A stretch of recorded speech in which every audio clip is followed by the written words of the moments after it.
I don't need any of it anymore. I really do want to share with you why I called this the bad room.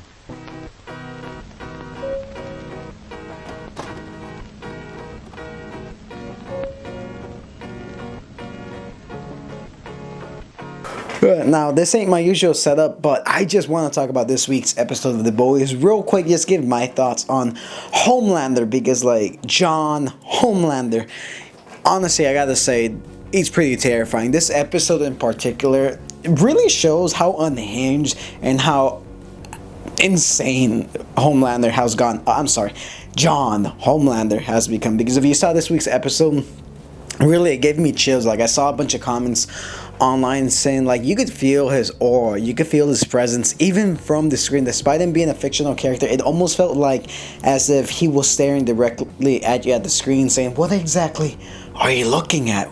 Do not speak until I let you speak. Like, Homelander has always been kind of an unhinged person, and in this episode we essentially go back to his place of birth, basically the lab where he was created, where he was tested, where he was raised, where he was used as an experiment for Vought and their machinations. And I gotta say, the way that, like, he gets his revenge, it's pretty satisfying, but at the same time, I don't know who to root for. Should I root for Homelander, this dude who's basically unhinged, this dude who, like, does things for fun? He does whatever he wants because he's a freaking Homelander. Or should I feel bad for the Vought scientist who experimented and tested on this poor child who had no right of being even born, if I'm gonna be honest? Because essentially her mother was just like some random lady that they got off the street. They paid her like like $2,000 to give birth to him, and when he was born, pretty much all these scientists, they were terrified because he came out of the womb shooting lasers and, like,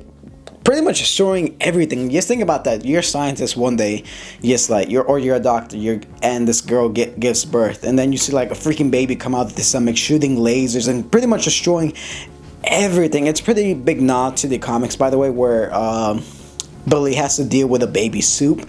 But yeah, I would be terrified too, like, if there was like a little baby with shooting lasers and it took pretty much like an entire crew of people to subdue this baby. Of course the scientists would be terrified of this thing, of this creature that would eventually be known as Homelander. And the way that they raised Homelander to be the perfect superhero, but without giving him the empathy, the compassion that he so honestly deserved, is disgusting, is really terrifying. This really goes to show how nature over nurture, or whatever that thing is really important, how it actually plays a key essential part in raising a child. Because Homelander, despite him being like this cruel person, I won't say he's, some people are born evil. Like, some people are naturally born evil, others are just kind of created.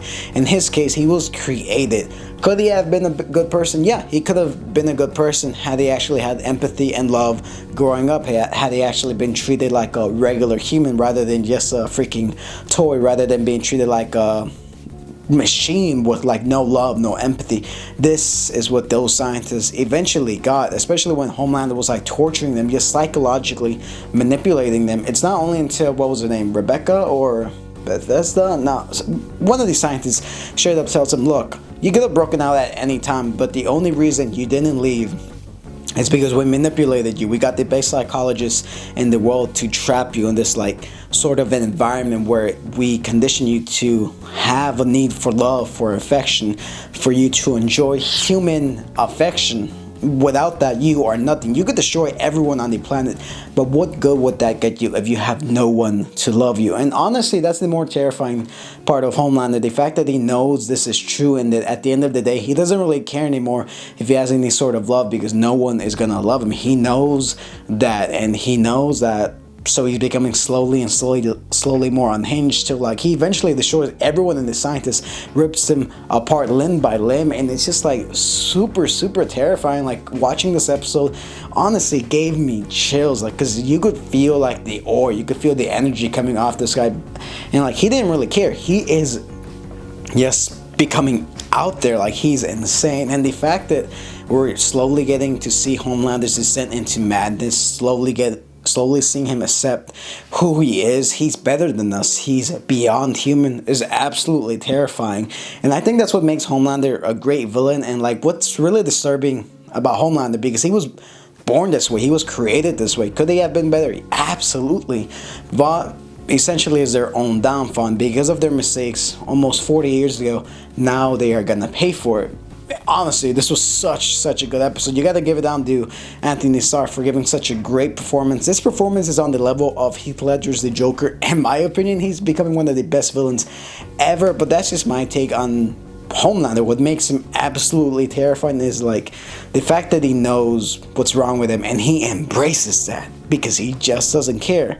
But yeah, that's a pretty good episode. I didn't really talk about the other stuff in the other episode because I just wanted to focus on Homelander. But yeah, that's just my thoughts on this episode, and he's truly terrifying. Anyways, I'll catch you guys on my next one. So yeah.